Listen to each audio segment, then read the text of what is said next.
Another one is reasoning the same way, and eventually we find ourselves that we don't have the numbers.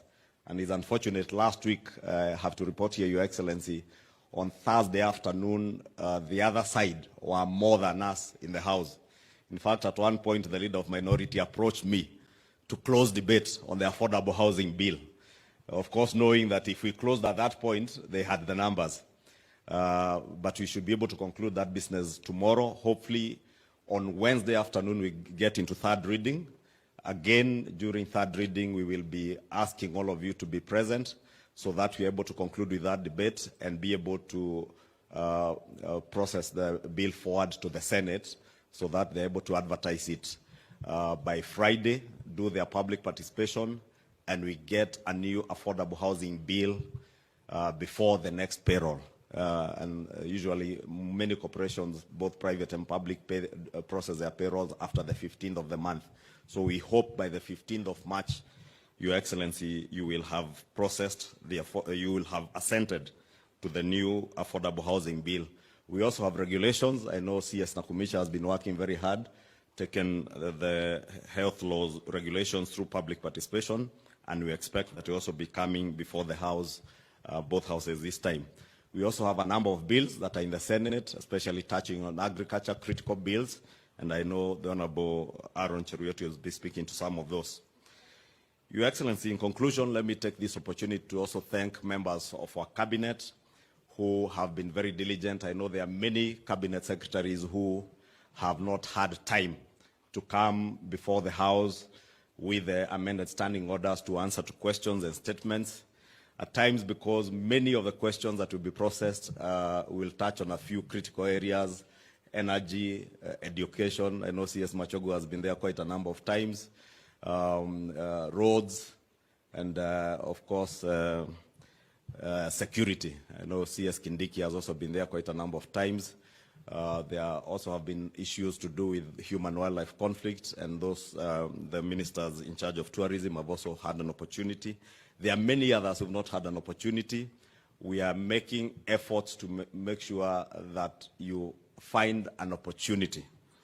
I will not encourage you to go the Margaret Thatcher regime way, where there was a scandal that was called Cash for Questions, where cabinet secretaries would pay members of the House of Representatives to ask questions so that you may be able to come and answer them.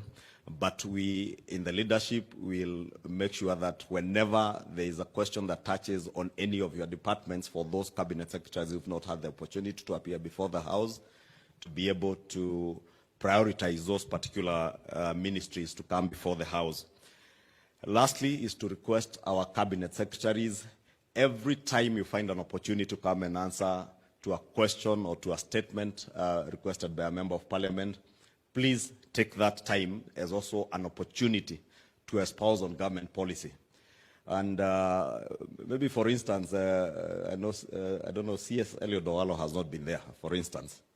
If you get an opportunity to answer to a question, take that opportunity to also challenge us as members of parliament to also be a bit quick in pushing through government agenda, especially something like the ICT hubs. It's a perfect opportunity to come and speak to members of parliament and to the country, because you have almost a whole hour on TV free of charge. So it's a very good opportunity to also use that to espouse on government policy and push our agenda and market our agenda to the people of Kenya. And I hope many of you who have that opportunity this year will make use of that time in the House. It doesn't harm to talk to us, to generate questions on your behalf. If there's something that you want to come and speak to, if there's something on mining, and CS Mvuria, you have not seen anybody asking a question, if you talk to me, I can get a member of parliament to generate a question that will offer you an opportunity to come and espouse on what you want to do on the agenda of mining. Si swali ni swali. Na kwenye inatoka, sio hoja, bora ni ujumbe ifikie wenye inafaa kufikia. And by speaking to members of parliament from the floor of the House, you will also have an opportunity to speak to the country at a prime time when many Kenyans are watching. And I'm happy cabinet secretaries like the Honorable Kipchumba Murkomen has done very well in taking advantage of even very difficult questions. I remember when there was a question on the allocation of resources to roads, and CS Murkomen was able to turn around the question and put it back to Parliament itself. And I remember when he left the House, those of us who are members of the Budget Committee and the Roads Committee were pleading with Honorable Murkomen to please not appear back in the House. On the Kamukunji, he promised that he would even want an opportunity to have a Kamukunji with members of Parliament. So I want to encourage other cabinet secretaries, please take time, CS Florence, on the jobs in the diaspora and other opportunities, CS Oalo on the online jobs through the ICT hubs, to use the floor of the House to be able to market what we are doing as a government. Your Excellency, I know there are also some touchy issues that you'll be speaking to, issues that touch on our conduct also as members of Parliament, our participation in the House, how as members of Parliament who are on the government side ought to carry ourselves on in the House and even outside the House. We've had a number of challenges, a few of them, where, for instance, and this is the best case example, Your Excellency, we have delays in disbursement of NGCDF. And you remember the no CDF. It was no CDF, no what? No Parliament. And Your Excellency, I will often find myself on the receiving end, being the leader of the House and being the person who ought to be representing the cabinet secretary when he's not there.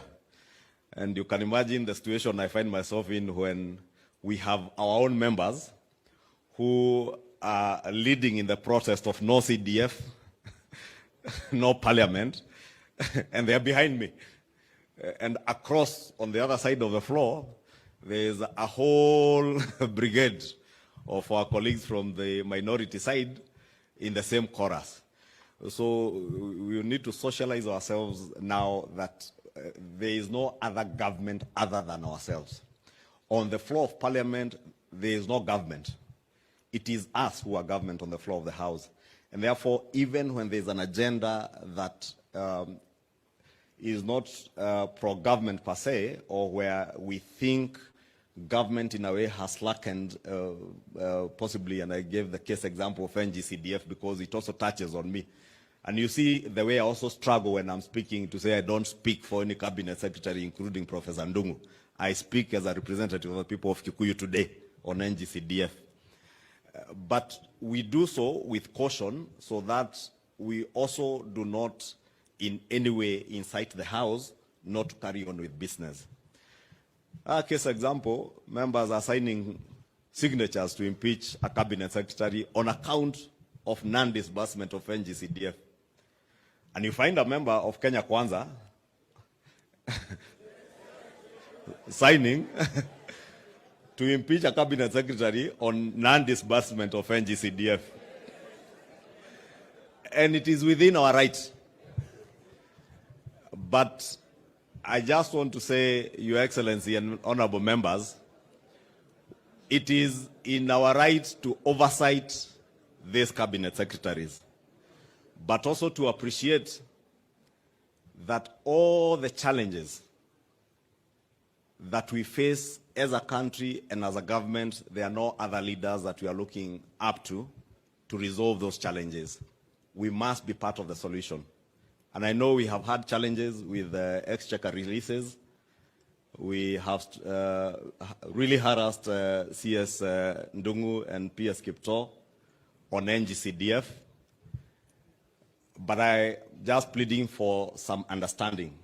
In fact, Your Excellency, I was engaging a number of us, a number of chairs of committees, and reminding ourselves last year, which was the second session after the elections, and when just before we did our first budget, we will all remember the first NGCDF disbursement was done at the end of February, the very first one.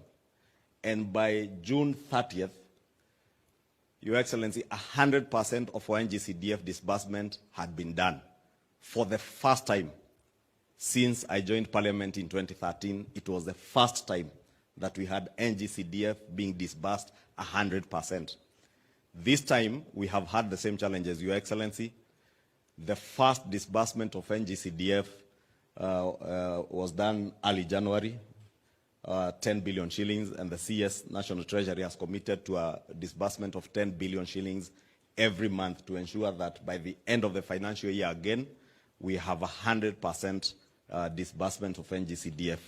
So it is that kind of understanding that I want to plead with all of us, because we know the challenges, Your Excellency, you've had with debt repayment. I know there is some very bright light at the end of the tunnel now with opportunities that come with the resolution of the issues to do the Eurobond and a lot of receipts coming from our development partners.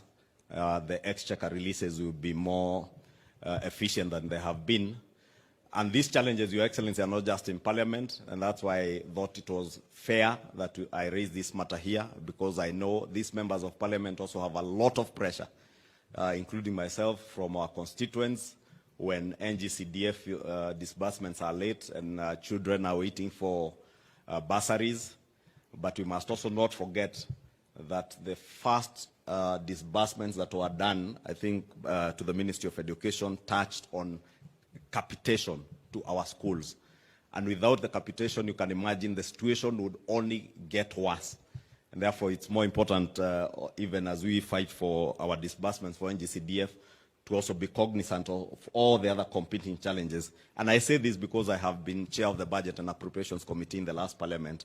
And I'm certain if Honorable Dindi Nyoro stood here on Honorable Kimani Ichungwa, our chair of finance, they would tell members the same, because they have a view of the situation as it is in the country. Your Excellency, with those very many remarks, allow me to now invite our leader of majority in the Senate to give his brief remarks, then invite our Deputy President for his opening remarks.